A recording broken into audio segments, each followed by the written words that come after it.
c'est là qu'est l'intérêt d'avoir des composants. Alors là, si je referme un peu mon arborescence, on voit ici, j'ai pas créé de composants. Oh là là, le boulet. Je vous fais toute une leçon pour vous dire qu'il faut absolument créer un composant. Et je ne vous en ai pas créé. Ok, bon, bah. Retenez que ce n'est pas ça qu'il faut faire.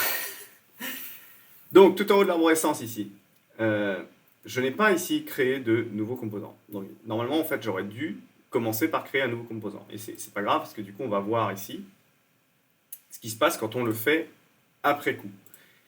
En fait, je peux décider de prendre. C'est pas grave, je peux rattraper je peux rattraper mon erreur en disant je vais create component from bodies. Donc, c'est-à-dire que je vais créer un nouveau composant à partir de mon body. Et dans mon composant, on va retrouver ici le body. Alors, Et la du coup, logique là, des ça marche. composants. Ça revient à l'avoir créé au début, là. Comment? Ça revient même que si on l'avait créé au Non, début, là, du coup. non. Justement, en fait, c'est bien parce que du coup, on va pouvoir voir la différence. Euh, Ici, en fait, quand je suis dans une logique de plusieurs composants, en fait, vous voyez déjà le pictogramme ici qui indique qu'on a deux carrés, là, deux cubes, donc ça montre que on est dans un assemblage. Ça, c'est le pictogramme du composant, et dans le composant, on a un body. Le problème que j'ai là, c'est qu'en fait, quand je clique sur cette bulle-là, en fait, je sélectionne mon assemblage complet.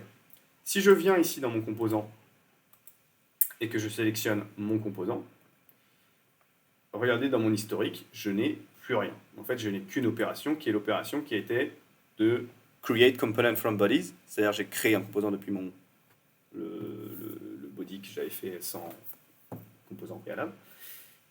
Et du coup, alors l'historique n'est pas perdu, mais il est mélangé avec tout l'historique, enfin avec l'historique de tout le reste. Donc, si ici je crée un nouveau composant, je fais un nouveau composant, je sélectionne ici mon composant, et là imaginons que je commence à faire des manipulations, donc on pourrait dire qu'on essaie de faire l'opposé là. Donc ici j'ai mon... Là ici j'ai mon historique qui est correctement sauvegardé dans ce composant là, composant 2. Maintenant je prends le composant 1 et j'ai rien, j'ai pas d'historique. Pourtant, si je reviens ici à l'assemblage complet, eh ben j'ai bien l'historique de mon premier composant qui est là, il y a tout, jusqu'à créer un nouveau composant. Là, ici, j'ai encore un nouveau composant parce que c'est celui que j'ai créé là, component 2. Et ici, j'ai l'historique de mon composant 2. Donc, si je veux l'historique de mon composant 1, en fait, je l'ai forcément mélangé à mon historique de composant 2. C'est pour ça, c'est pour cette raison-là que c'est très très important d'avoir toujours un composant de commencer par créer un composant quand on fait un assemblage. Rule number one.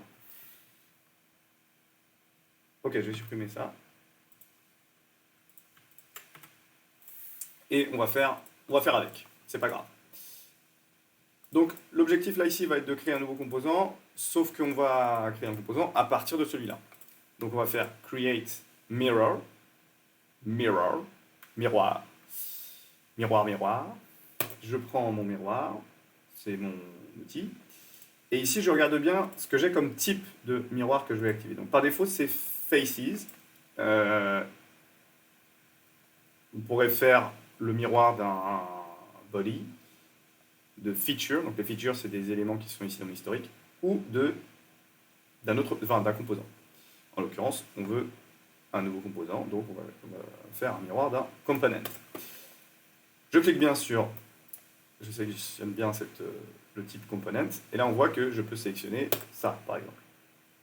Et là il me demande ensuite, troisième option, de sélectionner le plan qui va me servir de miroir, en fait le miroir. Donc, le miroir que je veux, c'est pas de ce côté-là, c'est ici. Je prends bien ce plan-là et je fais OK. Et là, donc, j'ai donc mes deux composants avec à chaque fois une seule étape dans l'historique. Ici, là, j'ai juste le miroir. Alors, il y a une dernière chose que je vais faire pour modifier, pour avoir quelque chose de conforme à ce que je veux, c'est si d'un côté on a l'écrou, de l'autre côté on a forcément la tête de vis. Et la tête de vis, c'est quelque chose de rond. On va supposer qu'on met une rondelle. Donc on va juste faire la même chose que cette forme-là, mais en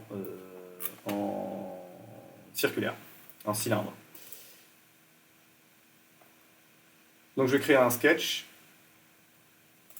Je vous montre juste comment j'ai créé ce sketch.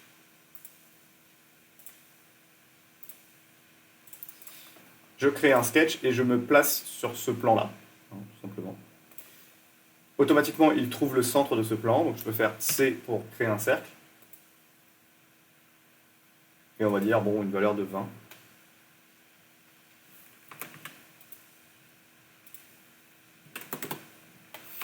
Et voilà, il est entièrement défini. On va vérifier quand même. Et je vais terminer. Et là, faire une extrusion. Toujours pareil, pour sélectionner à l'intérieur de cette géométrie, je reste appuyé 2 secondes et je clique. J'utilise ce petit menu pour sélectionner en dessous de ma souris. Donc là, je vais prendre ce profil-là, qui est le rond, et je tire. Encore une fois, je supprime de la matière.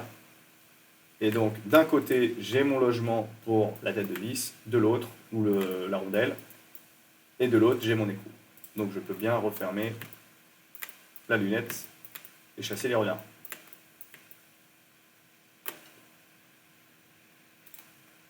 Donc, là, on voit en fait tout l'intérêt d'avoir un historique qui est bien rempli, enfin qui est correctement une structure d'assemblage qui est bien remplie.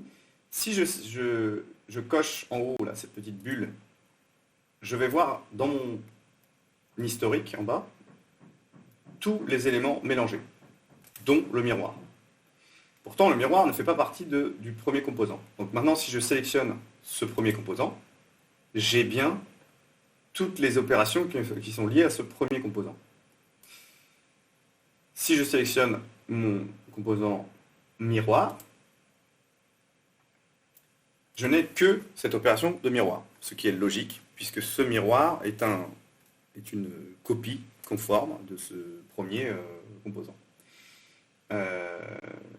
Le problème quand on n'a pas créé préalablement un composant, c'est que tout dans l'historique se mélange.